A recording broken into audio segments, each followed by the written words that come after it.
So are you a golfer who carries a 3-wood, but finds it a little bit on the frustrating side? You hit it great off the tee, but off the floor, it's very hit and miss. And the bigger frustration is that very often when you hit it well, it doesn't go as far as you think it should. Well, if that's the case, in today's video, I'm going to talk about how you choose the correct loft fairway wood to maximize your distance from the floor. Right, so probably one of the most common issues I see with golfers when they come see me is that they have a 3-wood in the bag that they love teeing off with, and it very much doubles up as a club that they use when drivers maybe misbehaving a little bit.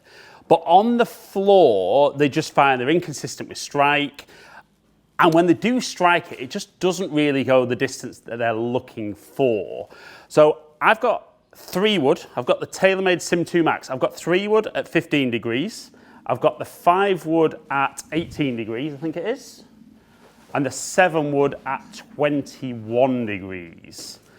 So I'm going to hit some 3-woods to start with at my speed. I'm going to show you why, for me, 3-wood works. Then I'm going to hit some shots maybe at different club head speeds and show you just why you might struggle with 3-wood. Not your fault, very much down to the equipment, and then show you how maybe the different lofted fairway woods might actually work better for your golf game. So 3-wood for me, as I set up, 15 degrees. I don't really worry about lack of loft or lots of loft. It's just trying to make the same swing every single time.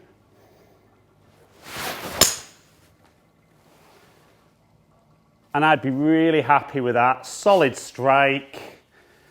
And we can see my numbers there. 100 mile an hour club head speed, 146.5 ball speed. So a really good smash factor at 1.46. 11.4 degrees launch angle. Just under 4,000 spin, which sounds a lot, but just under 230 carry and 243 total. Now, when we look on TrackMan here, we look on the optimizer. So what it's saying there is everything's absolutely perfect for me. And I know a lot of guys talk about spin. Spin's important because the ball stays in the air. Right, so let's look at some of the advantages of 15 degrees loft. So the less loft a club head has got, when you hit it out the middle, the more energy is transferred from club head to golf ball.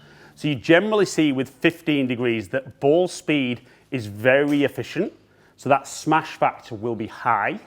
Obviously, less loft tends to launch the ball on the low side, so that can be a little negative for a lot of golfers.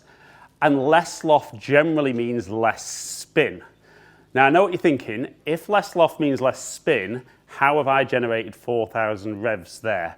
Well, one of the things, strike is key. So I've hit that one well, but also more speed generates more spin. So you can see for me at my speed with my delivery, 15 degrees works actually pretty well. But if I were to swing much slower,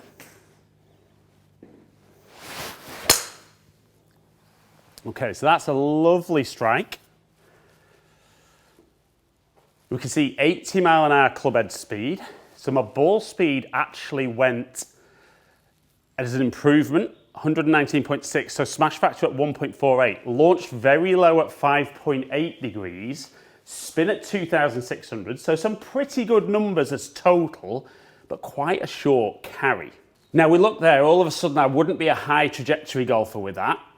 I'd be even with a low trajectory golfer. We can see I'm launching too low for that club head speed, not generating enough spin, therefore never reaching its peak height. And then the problem is obviously the ball doesn't carry anywhere near as far.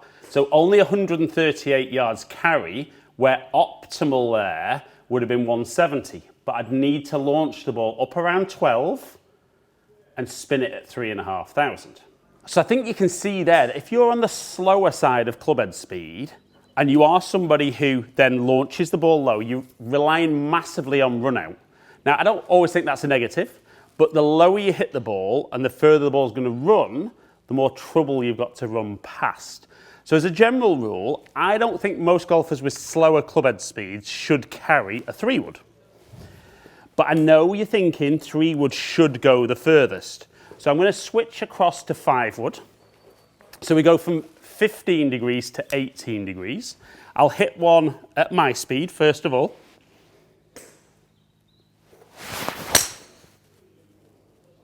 That was just a little bit on the thin side. So we can see my club head speed was back a little bit because the shaft was shorter. I did launch the ball a little bit higher. It spun a little bit more, which I'd expect with that little bit more loft. And then the carry and the total were a little bit shorter than 3 wood, but not massively different really. You know, and certainly not for me worth having 3 and 5 wood in the bag. So I've already shown that I've probably got enough club head speed to justify the 3 wood. So let's go into that slower club head speed now with the 5 wood and see how that performs. So again, there's just under 80 mile an hour. I've still maintained pretty good club head speed at ball speed at 117. Smash factor's still stayed high. 13.2 launch, but now the spin that the extra loft has got me 3,300. We're now at 171 carry. So we look there, absolutely getting out of that optimum distance, launched higher, still didn't quite spin enough, but went from 17 feet to 57 feet.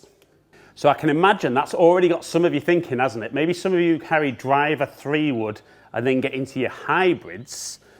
Maybe 5 wood could be your new 3 wood, because you could see actually my launch conditions. If you didn't know that was a 5 wood, you would have already kind of suspected that was 3 wood. So we've seen what 3 wood does. So now I'm going to move up to 7 wood at 21 degrees. Now we saw with me personally, 5 wood was probably too close to 3 wood, which is why I don't carry a 5 wood in my bag. But anyone who watches my videos will be aware that for this year, first time, I've actually got a 7 wood in my bag. So let's hit one 7 wood for me. Just super, super high. Again, club head speed pretty decent. Smash drops down. Launch jumps up. Spin was still very, very good at just under 4,000. But didn't see a big jump in spin even though there's more loft. But carry at 210, total at 223, for me, gaps in really nicely under my 3 wood. But maybe a lot of you guys aren't swinging at my speed. Let's see with that slower club head speed now how the 7 wood reacts. So just marginally quicker at 83 mile an hour, but ball speed still really good at 123. Smash factor 1.48, launching at 13, spinning at 5,100, so spinning more than the 5 wood. But we can see there actually carrying the longest out of any of the fairway woods at that speed. Now part of that is I did swing a couple of mile an hour quicker, but we can see that 7 wood starts maximizing carry. Also, it's a much higher flight. So if you did need to hit that onto a green, there's the potential that that could stop. Where the 3 wood would never give you that. The 5 wood possibly. But most golfers will find that extra loft there still keeps the ball speed really up. I mean, another good solid one, 82 mile an hour, 14 degree launch, or 13.3, 4.2 spin. And I see so many golfers come in with 3 wood, really struggling. And like I said, they beat themselves up because they think they're not swinging well enough. And it's not a case of that. The modern ball potentially doesn't spin enough with lack of loft. So even though they get some really quick ball speed, there's not enough loft on there to get enough backspin on the ball to keep it in the air, carry the ball further, and ultimately hit the ball further and be more versatile. So if you're currently carrying a 3 wood in your bag, as a general rule, definitely switching to a 5 wood or a 7 wood will get you more distance. The key is ultimately to get fitted. But if you don't, as a general rule, the slower you're swinging, the more loft will get you hitting your fairway woods further than ever. So guys, hope you've enjoyed today's video. If you have, like it and share it, comment below and I'll get back to as many people as I can.